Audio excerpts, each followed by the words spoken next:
What do you really know about Rust's story? Yeah, almost nothing, right?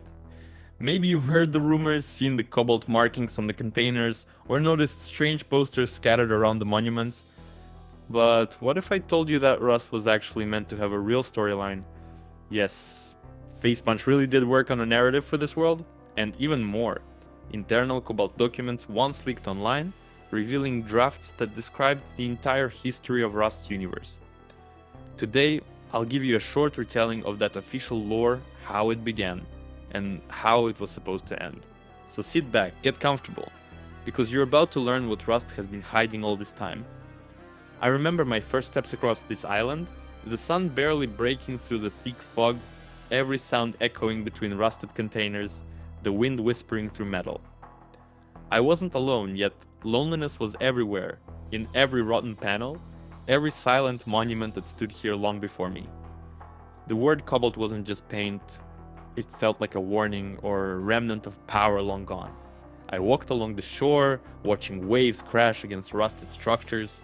Far away, I saw the familiar metal towers covered in scars, their antennas trembling in the wind like they were still alive. Inside one of them, I found a radio module. It displayed coordinates and a message. Nova is waiting for you. That was the first sign that Cobalt left behind something much bigger than ruins. Their internal files spoke of projects named Nova, Regeneration, Echo, Memory. One line struck me the most. In isolated field conditions, human tissue can regenerate. Consciousness becomes separate matter. We must prove that memory can exist outside the body. On the island, two factions remain. The Luminaries protect the monuments, believing Cobalt's technology can resurrect humanity. The Antarctics destroy everything with the Cobalt name, convinced it's all a lie. Inside me grew the same conflict. Should these monuments be activated and bring Cobalt systems back to life? Or destroyed forever to give people freedom, even at the cost of losing all knowledge? I continued studying the monuments. Each one emitted a weak electromagnetic pulse, and at a certain frequency, the Cobalt logos on containers began to flicker, releasing faint radio signals. Then came the hallucinations, voices, whispers of the past. I didn't know if they were memories of those who once lived here, or the system itself speaking to me. Eventually, I reached the central rig. The wind tore the fog apart, revealing the control panel beneath my feet. The metal creaked. Rusty water swirled below.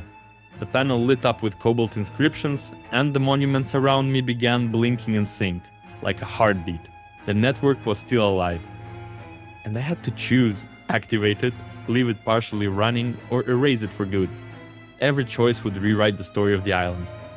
If I activate the system, the monuments awaken. Light spreads across the containers, Cobalt symbols shine again, and fragments of lost memories form silhouettes of people, echoes of those who remained here before. If I destroy it, darkness consumes everything, Cobalt's legacy disappears forever. If I leave it unstable, the island becomes a blank canvas for new stories. And that's when I understood, this island isn't just ruins. It's an archive, a memory.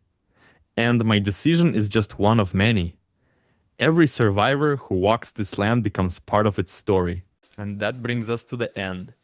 Or maybe only the beginning. Because if you look closer, Facepunch aren't just developers.